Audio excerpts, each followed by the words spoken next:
Dulu dua mazhab ini sering berdebat antara satu dengan yang lain, hatta ja'a Asy-Syafi'i, hingga muncul satu sosok namanya Imam Asy-Syafi'i.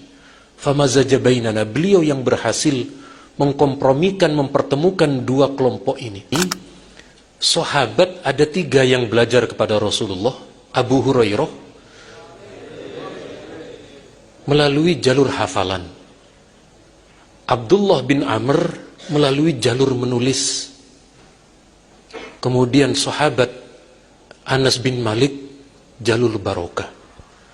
Alhamdulillah, yang kulo rasakan sejak di pelosok mulai wajib menulis, seperti malam ini tadi masih melihat nopo namanya legalisir masih terus berjalan, hafalan terus, jalur barokah. Yang kemudian dulu ketika Islam menyebar, maka ada 2 mazhab. Mazhab Ahlul Hijaz yang dikenal dengan ahli hadis, digawangi oleh Imam Malik, termasuk Imam Hambali. Dan ada mazhab Ahlul Ra'yih, Imam Abu Hanifah. Dan ini nanti dipelajari semua oleh panjenengan di Ma'had Ali. Sebagaimana yang telah kami lewati dulu, luar biasa kematangannya ketika MMU, Majelis Musyawarah Umum, kemudian juga ketika berdialog, berdiskusi, dan seterusnya. Diklik lagi, niki adalah 4 mazhab yang tersisa dari 13. Jadi niki ada di dalam kitab Tarsyih, di hasyiahnya Fathul Mu'in yang ditarsyih di muqaddimahnya niku, ada 13 mazhab. Kenapa yang bertahan cuma 4? Karena yang berhasil dibukukan oleh murid-muridnya adalah 4 mazhab nih. Makanya Imam Syafi'i ketika beliau mengomentari Imam Laits, beliau katakan Al-Laits afqahu min Malik. Imam Laits itu jauh lebih hebat dari segi fikihnya daripada Imam Malik. Tetapi para murid-muridnya tidak membukukan. Nah, panjenengan yang menulis niki wau, alhamdulillah. Saya tidak tahu apa yang ditulis niku. Cuma karena ilmu niki berkembang, dulu di masa sahabat itu al-ilmu fis sudur, ilmu itu dihafalkan. Lalu setelah masa ulama berikutnya al-ilmu fis sutur, ilmu itu ditulis. Nah, karena sekarang perkembangan sudah maju, saya nyetor ke sini al-ilmu fi sidirum. Jadi ilmu sudah berbentuk file. Tapi sekali lagi tetap catatan niku harus ditulis. Slide berikutnya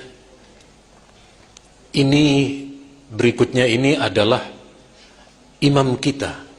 Jadi saat terjadi perdebatan antara ahlul ra'i dengan ahlul hadis, kata Imam Ahmad, mazilna nal'an ahlul ra'i wa yal'anunana. Dulu 2 mazhab ini sering berdebat antara satu dengan yang lain, hatta ja'a Asy-Syafi'i, hingga muncul satu sosok namanya Imam Asy-Syafi'i. Famazaja bainana, beliau yang berhasil mengkompromikan, mempertemukan 2 kelompok ini.